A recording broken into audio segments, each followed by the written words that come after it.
Hey guys, thanks for last night. It was interesting, pretty crazy, pretty epic. I woke up in these shoes. These were not my shoes yesterday, and my bank statement has confirmed that they're mine. Otherwise, I'm good. My name is CCP Berger, and I'm a senior development manager at CCP Games.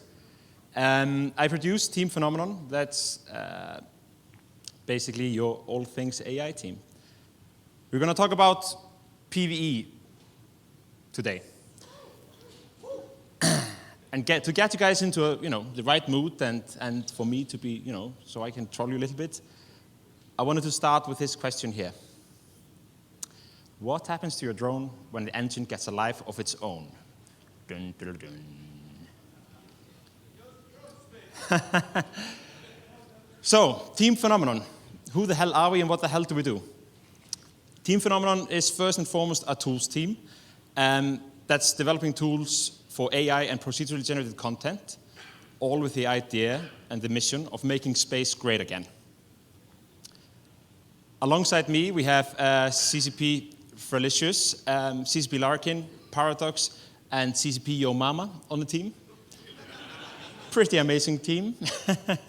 And we believe that the best way to develop tools is actually through feature work. So we can incrementally test our tools, test and tweak our tool set to deliver the best experience to you guys. The redevelopment of Eve's new AI started around 2 or 3 years ago with the Circadian Seekers.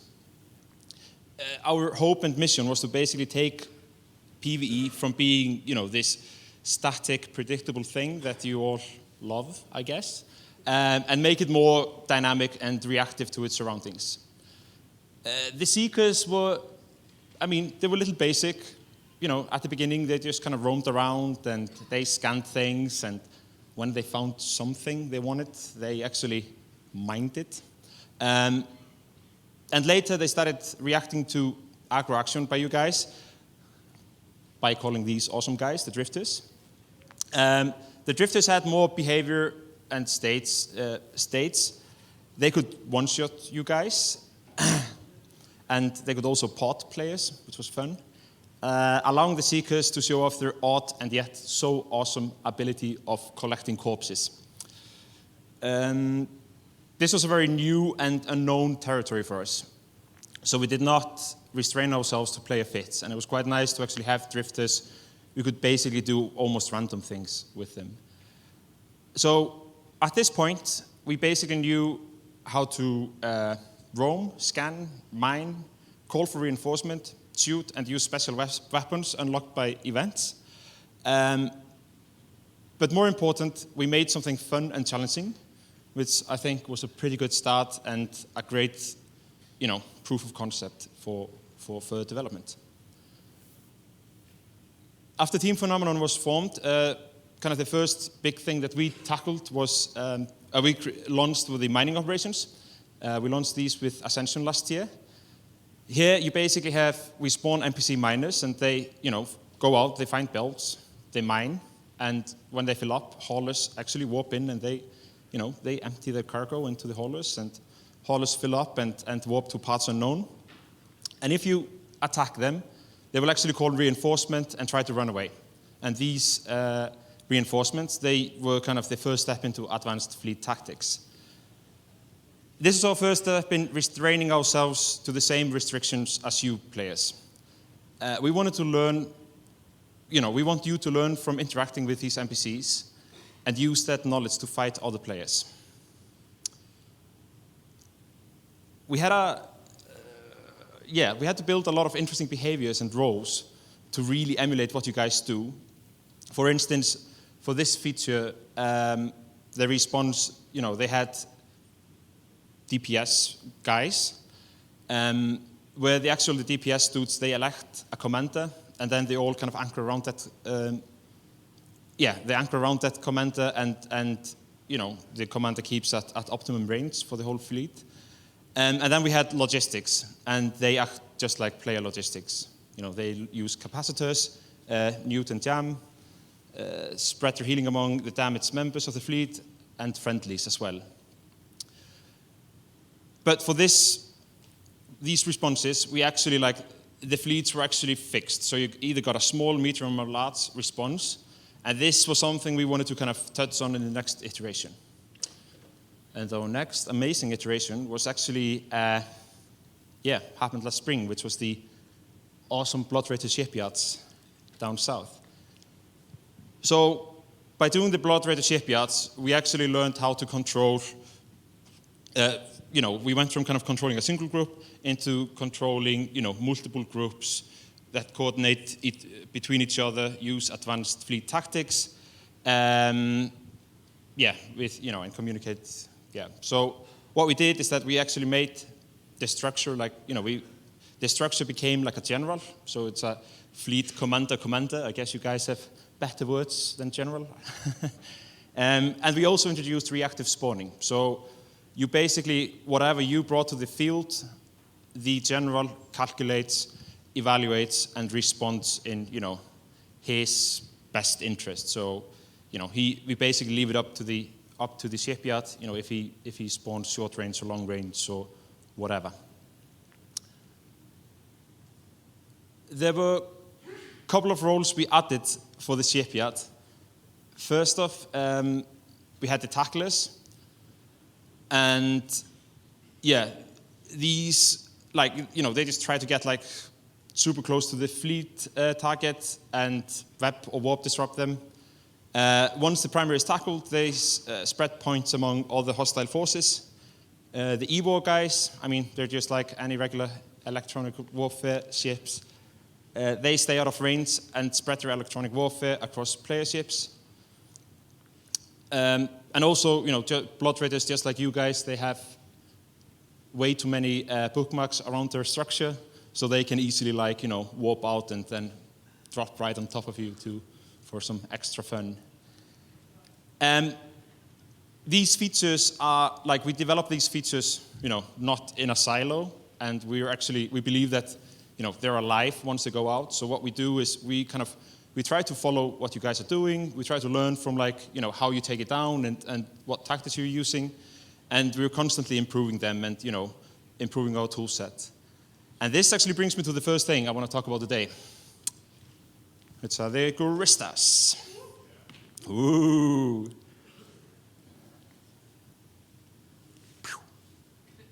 So, come Lifeblood, we're introducing the Christus Satya. They're based off the blood rated Satya, but being Christus, they don't play by the same rule book. That would be boring. So we're actually going to have 3 of those spawn at any given time, or they can be up to 3 at any given moment. Because of that, they can be up to 2 in nullsec and 1 in low. Uh-oh. Yeah, 1 in low. Yep, that's woo! Yeah, I think this is going to be super interesting to see. It's going to be a pretty Wild West type of content for you low-seckers.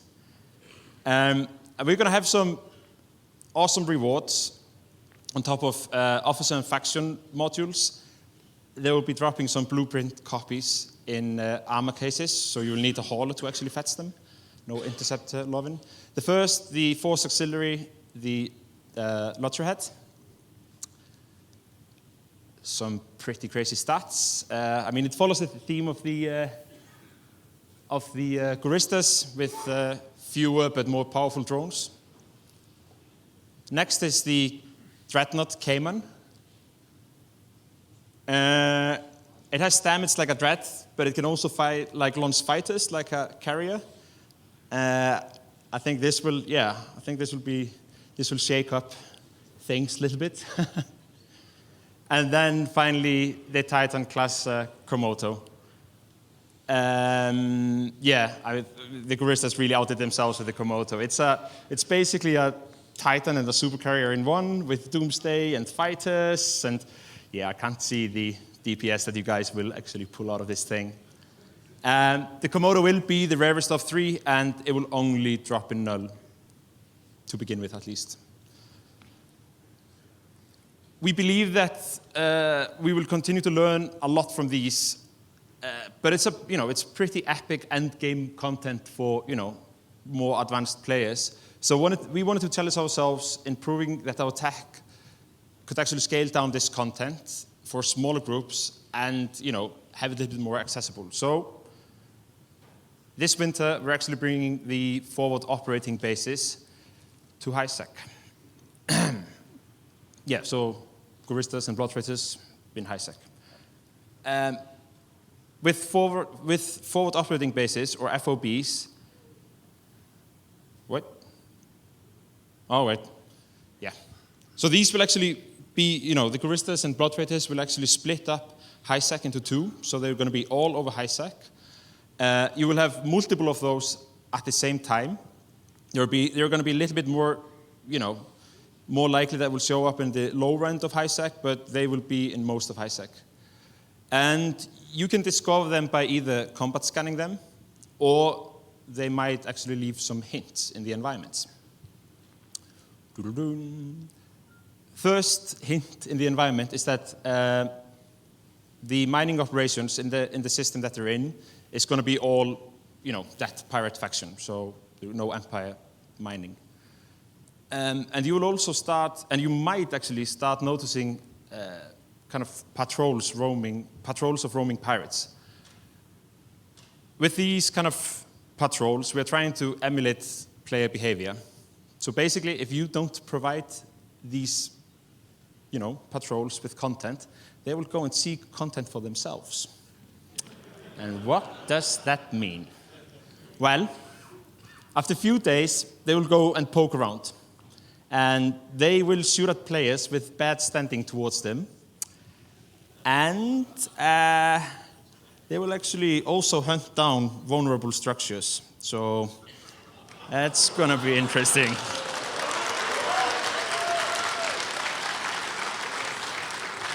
And just to remind you guys, this is all happening in HiSec.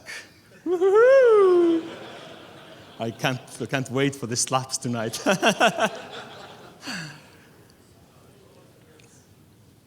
Yeah, so just like the shipyards, the fleets that you will face will have proper fleet composition. So short range, long range, logi, etc.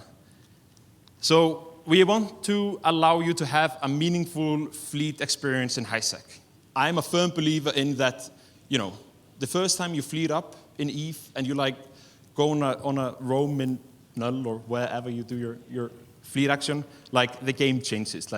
That's when you first fall in love with the game, I think, or properly. We're actually balancing these fleets down to 10 people.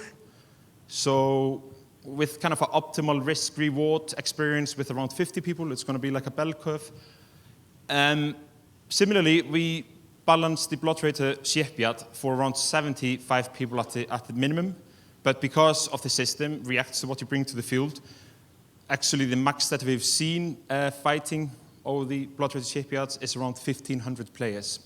And the system just scaled, and our servers were fine, which was amazing. And no, even if these guys are pirates, we're not going to see any capitals in HiSec. I tried, but no. Sorry, sad face, but life.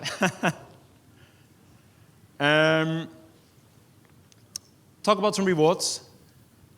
We're actually going to try something new with these. Concord is going to be placing bounties on the FOBs.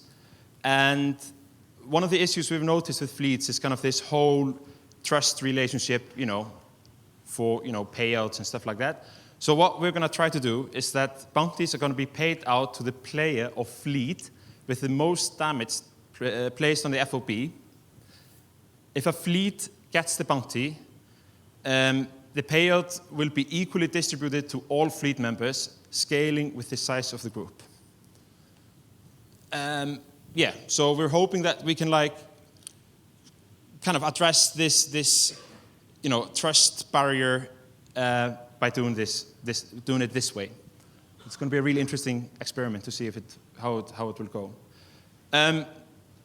On top of bounties, word on the street is that Choristas have been messing with some Upwell tech.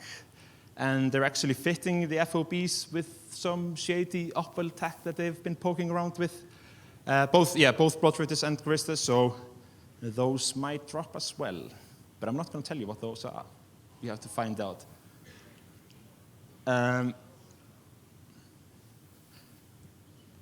But going forward, we want to learn more things and extend our toolset by adding other pirate factions and FOBs. I'm not committing to any of the features that I'm going to show you now. This is more kind of me spilling some beans for you guys, because I promised some players last night that I would spill some beans because we're having fun. So here we have a Serpentis Shipyards, which is interesting. And before we ship that, we would really love to be able to have a carrier role, so we could, a proper carrier role where we could have the NPCs actually fly fighters and do all the wonderful things that you carrier people do. So you'll be able to fly these, and whoop.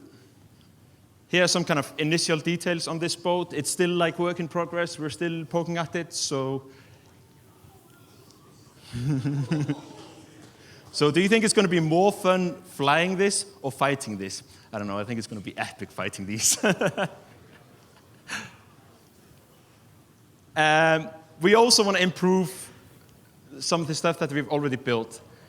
The number one thing that we want to kind of touch is targeting. Targeting is really hard for NPCs.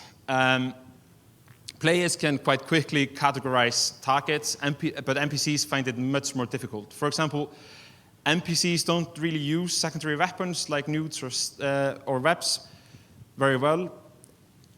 I mean, a player can see an interceptor coming in, target him, throw, an unused status weapon fire on him. But NPCs, they're trying to figure out what is approaching or in range, is super expensive, and we want to address this and make them even more like you guys. And then positional gameplay. Most humans are really good at understanding 3D space, but this becomes super problematic for NPCs. Pathfinding is quite expensive and difficult when you have all directions.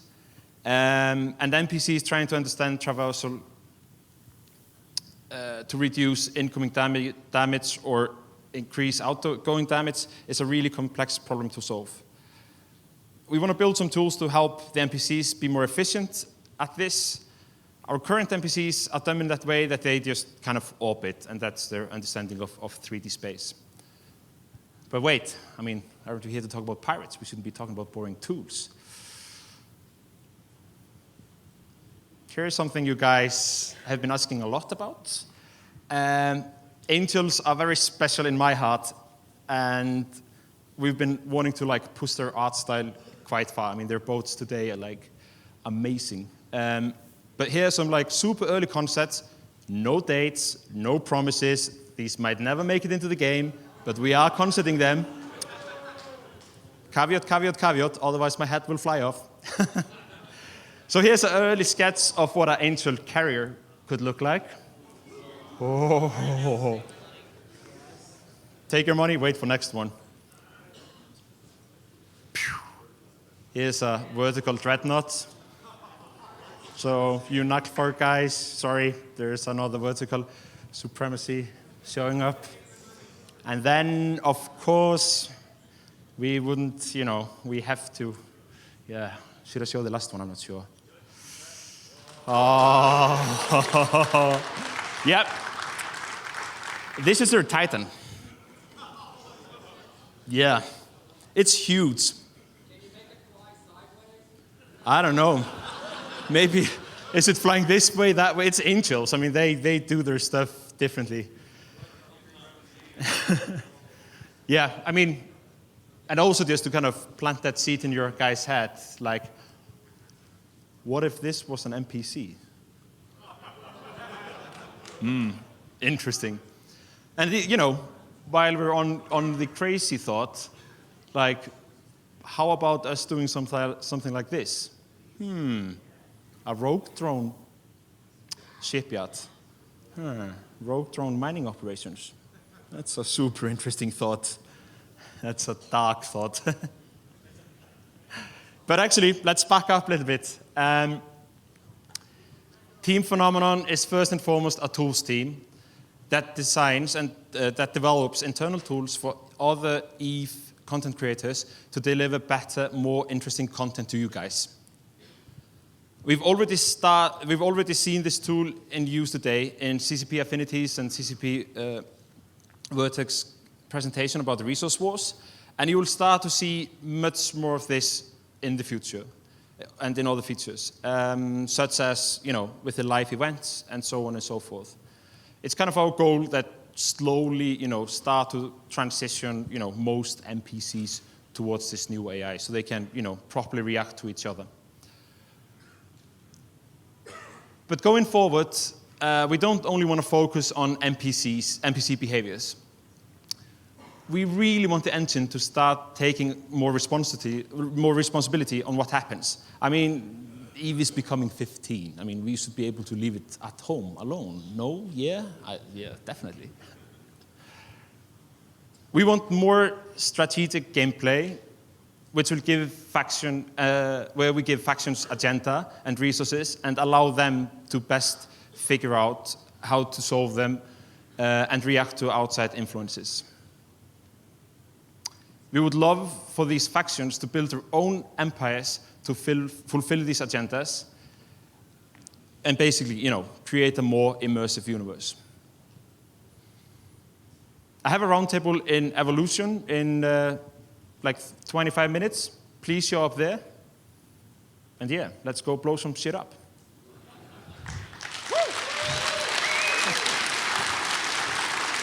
See you at the roundtable, guys. Thank you.